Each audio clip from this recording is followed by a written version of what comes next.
Au Portillo. Vincent, on parlait des métiers extraordinaires, évidemment boulanger, libraire. Moi, je trouve que je fais un métier extraordinaire aussi, parce que je raconte de belles histoires. Ah ouais, Ouais, c'est meilleur ouvrier de France, toi, journaliste? Et aujourd'hui, je pense que je vais concourir au titre de meilleur ouvrier de France journaliste. Mais tu peux, Parce tu as que le je vous droit. amenais à Mézin, à côté de chez Philippe d'ailleurs, pas très très loin, 1500 habitants dans le Lot-et-Garonne.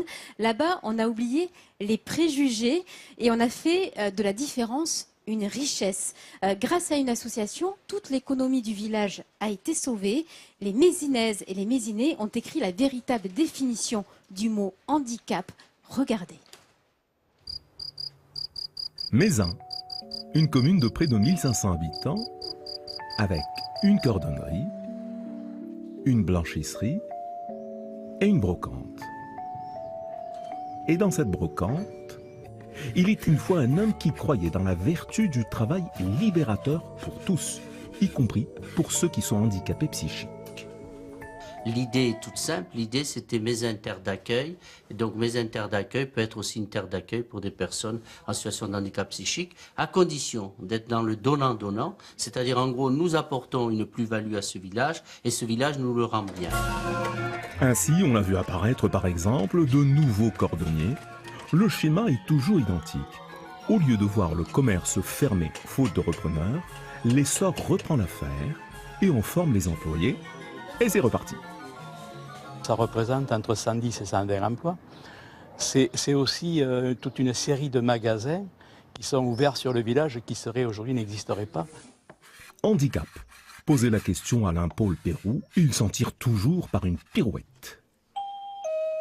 Moi, je crois que le handicap, c'est ce que je disais au début dans l'installation, au maire, par exemple, du canton, qui venait me demander, mais qui sont ces handicapés? Je dis, ces handicapés, c'est vous et moi, avec une petite coquetterie.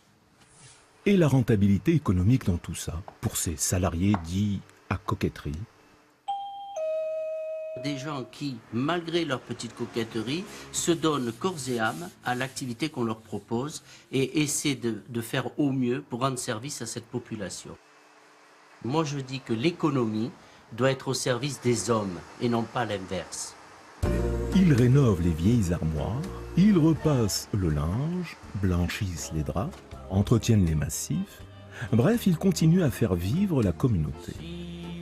Dorénavant, au village, on fait très attention à l'emploi de certains mots. J'essaie de dire qu'on a des préjugés et qu'il faut les effacer des fois. Voilà, les oublier. Parce que j'en avais aussi avant d'entrer et ils sont passés. Préjugés, voici donc l'histoire d'une commune qui a décidé de les oublier, de faire en sorte que la différence soit une richesse. On peut l'appeler handicap, ici on l'appelle coquetterie. Voilà, moi je trouve que c'est vraiment une magnifique histoire. On est vraiment dans la réalité, hein, dans la réalité. Et la cheville ouvrière de tout ça, ben, on l'a avec nous sur notre plateau. C'est Alain Paul Pérou. Bonjour Merci Alain Paul, bienvenue beaucoup. à Midi en Bonjour et France. bravo. Merci Bonjour vraiment à tous. d'être Alors- avec nous. Vous êtes le directeur de l'Essor, hein, qui est l'association donc qui organise toute. Ludivine, il faut redire que c'est une initiative unique en France, le travail d'une vie, celle d'Alain Paul.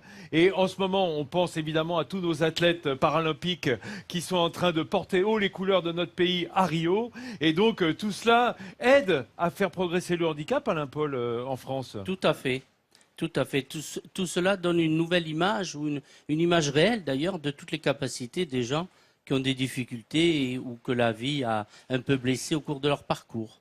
Il en parle vraiment, mais voilà. C'est son Tellement enfant, ce village, hein, bien entendu. Comment vous expliquez que ça n'ait pas fait des petits, une initiative pareille? Alors c'est très compliqué parce que d'abord il fallait ce village, il fallait cette terre d'accueil, il fallait peut-être le personnage que j'étais, il fallait l'équipe, etc. Par contre, ce qui est important de relever, c'est que dans cette expérience, il y a des choses qui sont transmissibles et transposables. Par exemple, tout le soutien que l'on apporte dans des activités qui ne marginalisent pas les personnes en difficulté passagère. Bien sûr. C'est le premier exemple. Deuxième exemple, c'est de se dire qu'il faut être un peu offensif, par rapport à la demande du client, entre guillemets. Et puis le troisième point qu'on peut transposer, c'est de se dire là où nous sommes, on ne doit pas être dans une concurrence déloyale avec des artisans. Je vois notre boulanger. Tout le monde se respecte, voilà, comment on respecte Exactement, et la ça doit être personne. du donnant-donnant. Voilà. Je dois dire, excuse-moi, je fais une petite parenthèse pour dire, juste avant les Jeux Olympiques, j'ai vu une série de spots pour le handicap, pour la reconnaissance du handicap sur les écrans de télévision, vous l'avez vu certainement chez vous aussi, absolument fantastique, avec un recul, un humour de la part des handicapés sur leur propre handicap, qui ont donné des leçons à tout le monde, et notamment des leçons de savoir-vivre, on va dire. Alors, Voilà. c'est une aventure qui dure depuis 23 ans donc, à Mézin. Quel est le bilan aujourd'hui? Combien d'emplois effectifs vous avez créés? Eh bien, il y a 23 ans, nous avions 3 personnes en situation de handicap et puis 2 encadrants. Et aujourd'hui, nous avons 120 personnes qui travaillent pour le canton et nous sommes devenus la première entreprise du canton de Mézin, ex-canton, parce qu'aujourd'hui, Philippe. avec le département. Ouais, C'est un Philippe, beau il connaît modèle bien, hein. économique, hein, à côté de chez vous en plus. Mais d'abord Mézin, c'est un endroit absolument magnifique, il faut le dire aussi. Hein. C'est-à-dire, vous allez de Nérac à Mézin, mais c'est des beautés à couper le souffle. Vraiment magnifique, le village, magnifique, les alentours. Puis après, je crois que ce qu'on entend là, au fond, c'est parler. Vous avez utilisé le joli terme de coquetterie. On dit handicap. C'est la différence. C'est que vous avez des gens différents. Et quand vous réfléchissez en économie, la richesse provient justement des différents. Tous les gens qui vont faire la même chose à la fin, c'est eux qui perdent. Quand on sait utiliser et gérer la différence, c'est là qu'on crée la vraie richesse. Tout à fait. Et dans le reportage, on disait l'économie doit être au service de l'homme.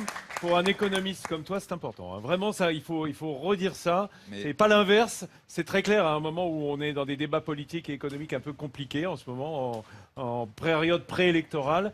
Faut se rappeler que c'est l'humain que l'économie sert. Exactement. L'économie n'a de sens que si elle sert les humains. Elle n'a pas d'autre sens que ça. Et là, pour le coup, dans l'Aquitaine, on revient à notre grand humaniste, c'était Montaigne. Montaigne avait dit ça. Et là, il y a quelque chose de Montaigne, je trouve, dans votre façon d'être. monsieur. Alain Paul, il prend la retraite bientôt. Et vraiment, je voudrais vraiment le remercier et qu'on l'applaudisse parce que pour tout son Transmettez travail. votre Oui, on est très savoir-faire fiers. avant de partir. On est très fiers de vous avoir, Alain Paul.